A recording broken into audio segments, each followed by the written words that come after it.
Me acuerdo cuando vivíamos ahí. No parecía una casa mala, no parecía un lugar peligroso.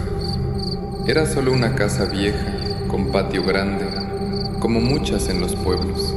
Bienvenido a Relatos del Más Allá. Aquí no encontrarás cuentos ni ficción exagerada.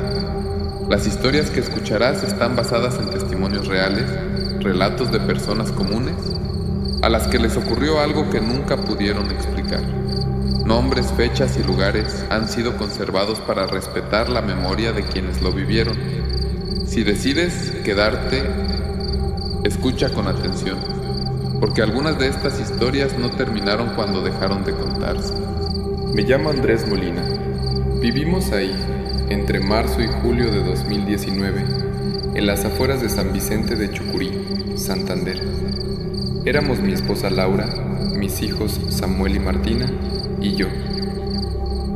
Cuando pienso en todo lo que pasó, lo único que se repite en mi cabeza es que nunca debimos tocar ese árbol. La casa tenía un patio amplio, de tierra, cercado con alambre viejo. Al fondo había un árbol grande, muy viejo, torcido hacia un lado. No sabría decir qué tipo de árbol era, solo que daba sombra todo el día. Incluso al mediodía, el patio se sentía oscuro. Laura decía que el patio le incomodaba. No hablaba de miedo. Decía que sentía como si alguien estuviera ahí, aunque no viera a nadie. Yo le decía que eran nervios. Venía cansada del hospital. Los niños jugaban poco en el patio. Preferían quedarse dentro. Eso me parecía raro, porque antes les gustaba estar afuera. Una tarde, Samuel me preguntó: «Papá, ¿quién vive en el árbol?». Le dije que nadie, que los árboles no se viven. Él no respondió.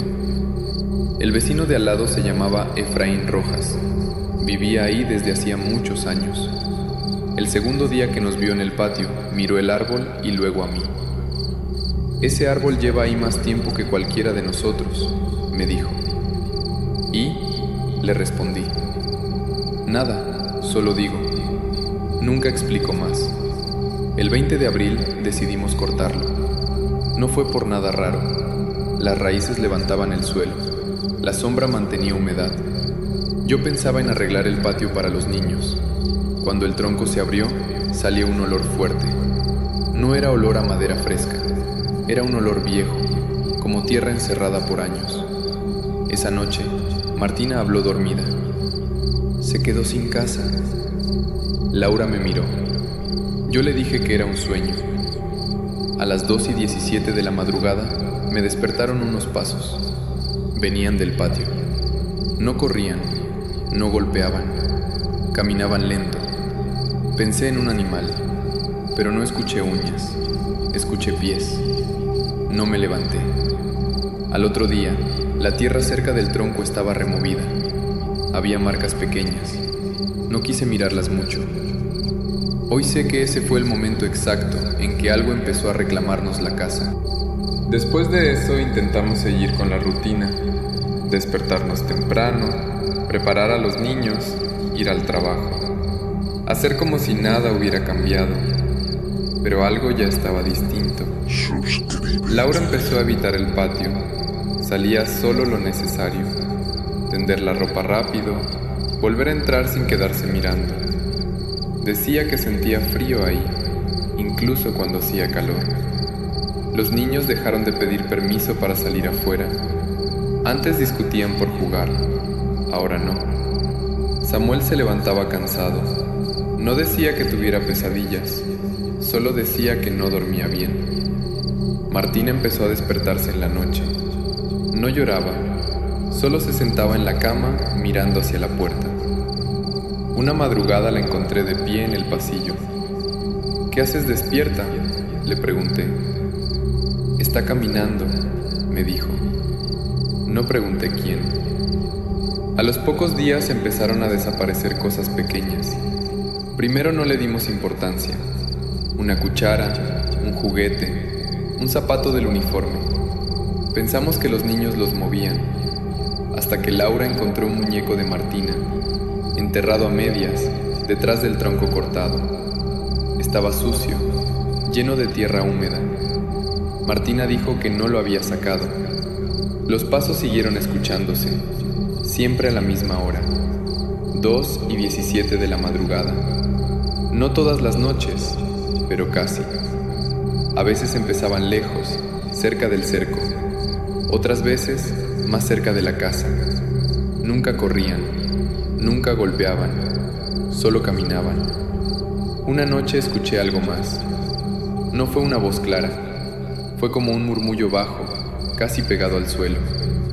No entendí palabras, pero sentí que no estaba solo escuchando. Efraín dejó de saludarnos. Si salíamos al mismo tiempo, entraba a su casa. Si lo llamaba, no respondía. Un sábado lo alcancé en la tienda. Don Efraín, ¿usted sabe algo de la casa? Se quedó callado. Hay cosas que no se quitan, dijo. ¿Cómo qué? Como lo que ya estaba ahí antes que ustedes. No quiso decir más. Esa noche, Samuel habló dormido. No le gusta que hagamos ruido. Laura me apretó el brazo. Yo no dije nada.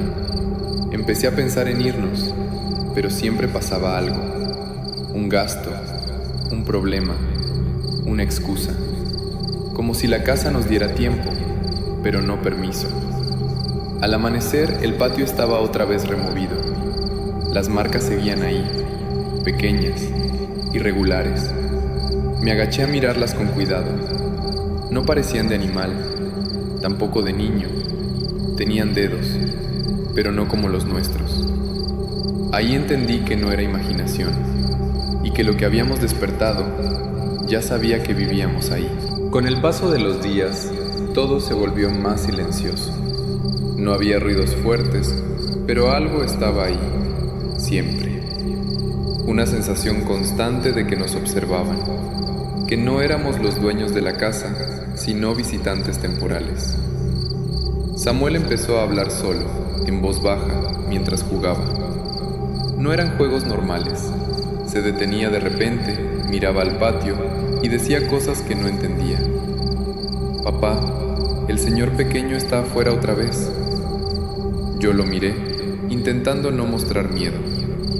¿Qué señor pequeño, hijo? No respondió.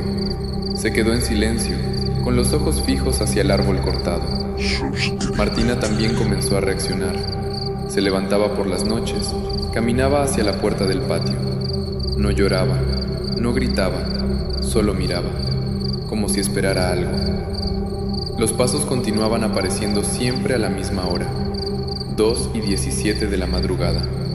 No corrían, no golpeaban, caminaban lento, como alguien midiendo cada paso.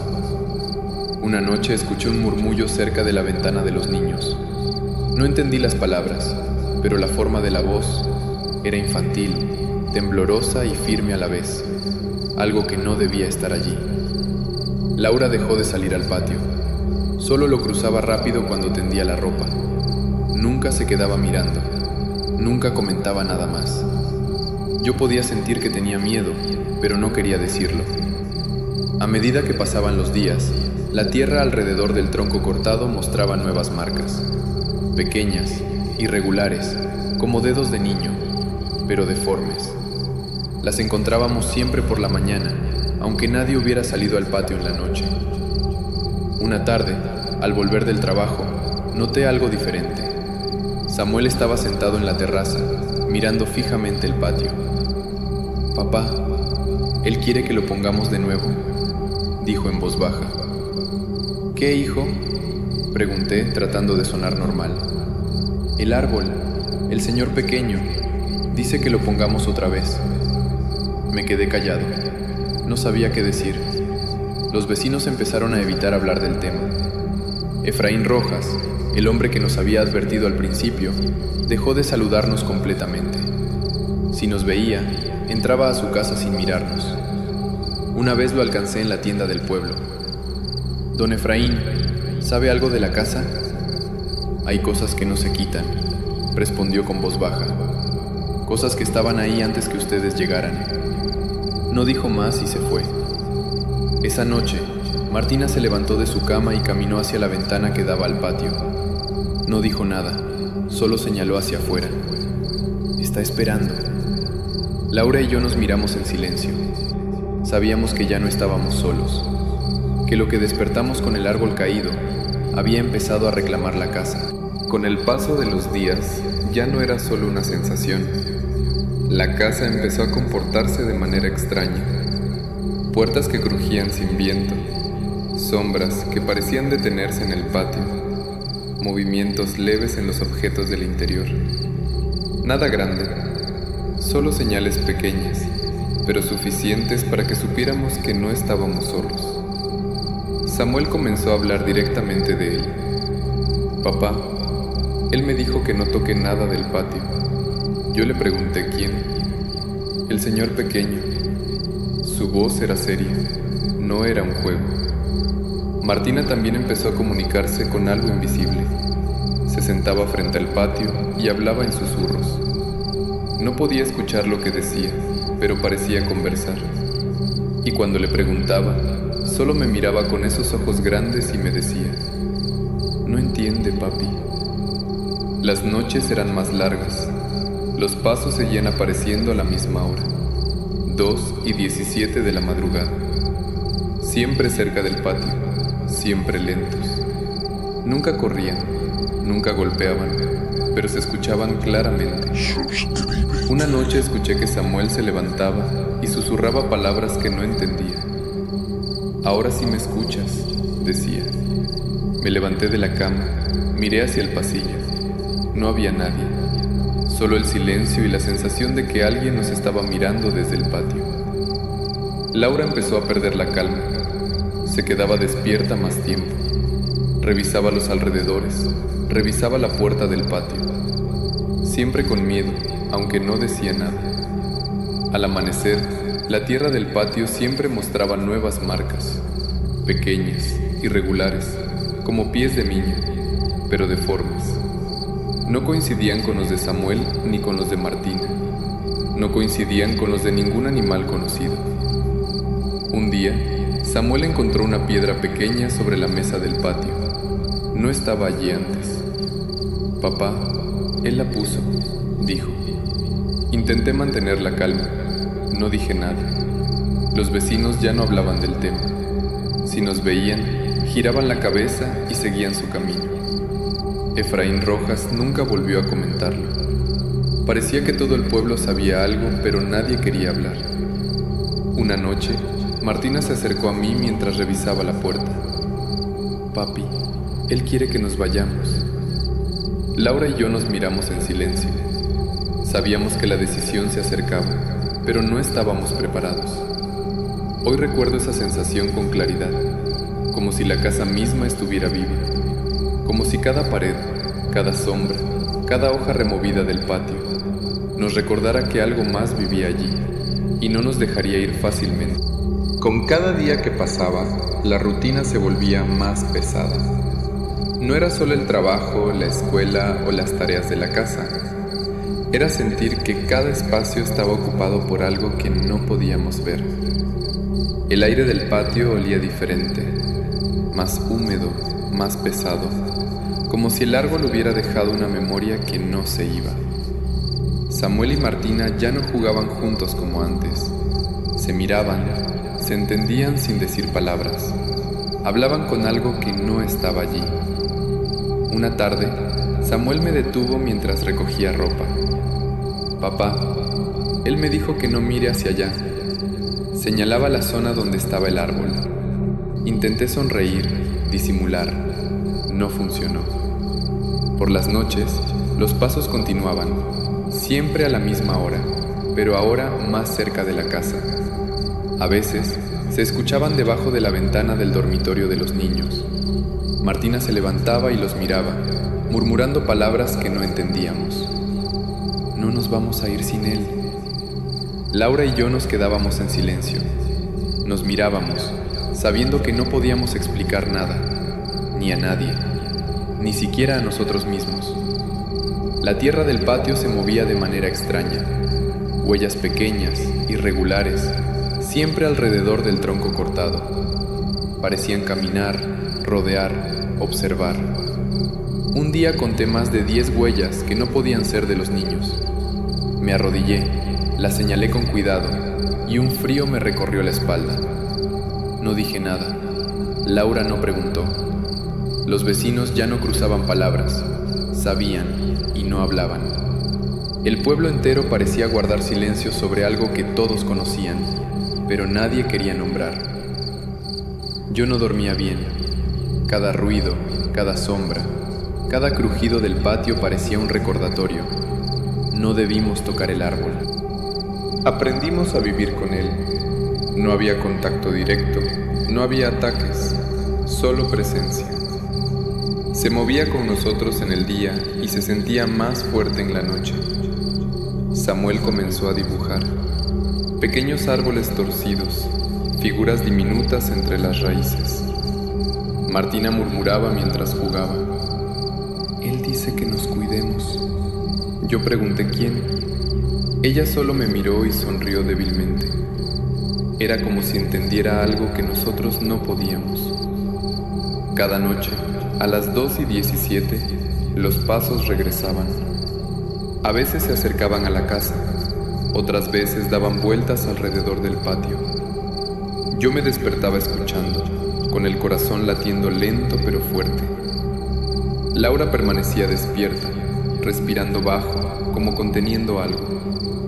No se podía tocar el patio sin sentir que alguien nos observaba. No se podía barrer sin encontrar pequeñas hojas, ramas o piedras fuera de lugar. No se podía ignorar que algo nos estaba reclamando. Los niños empezaron a responder a su manera. Samuel hablaba en voz baja. Él dice que somos responsables. Martina asentía. No había miedo, pero tampoco alegría. Solo aceptación, como si algo invisible estuviera enseñando reglas que nosotros no podíamos comprender. Yo entendí que el árbol, o lo que habitaba en él, ya formaba parte de nuestra vida, y que nunca podríamos volver a verlo como antes.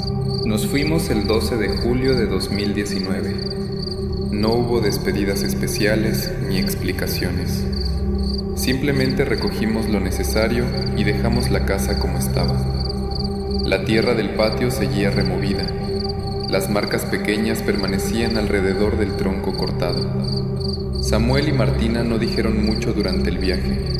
Estaban callados, mirando por la ventana, cada uno a su manera. Nunca preguntaron por qué nos fuimos. Nunca dijeron que tenían miedo. Solo sabían que algo había cambiado para siempre. En los días siguientes, intentamos volver a la rutina normal. Los niños jugaban afuera otra vez, corrían, reían, pero de vez en cuando, Martina se detenía y miraba hacia algún rincón invisible del patio. Aún está allí. Samuel asentía en silencio. Laura y yo nos mirábamos. Sabíamos que aunque no lo viéramos, aunque ya no estuviéramos en esa casa, algo había quedado con ellos. Algo que no podíamos borrar. No volvimos a San Vicente de Chucurí. No queríamos saber si el árbol crecía de nuevo, si el patio cambiaba, si las marcas seguían. Era un límite que no queríamos cruzar. Pero cada vez que veo a mis hijos dormir, a veces me despierta un susurro en mi memoria. No nos olvidamos. Y aunque trato de convencerme de que fueron sueños, sigo sintiendo que lo que habitaba aquel árbol todavía nos acompaña, como un guardián silencioso o como un recuerdo que nunca se irá. Hoy, cuando hablamos de esa época, los niños son breves, no ríen, no exageran, simplemente recuerdan. Y yo sé que tampoco lo olvidaré. El árbol ya no está, la casa quedó vacía, pero lo que despertamos sigue presente. Y sé que, de alguna manera, siempre estará ahí, esperando, a las 2:17 de la madrugada, cuando los pasos recorren el patio y nadie está mirando. Suscríbete.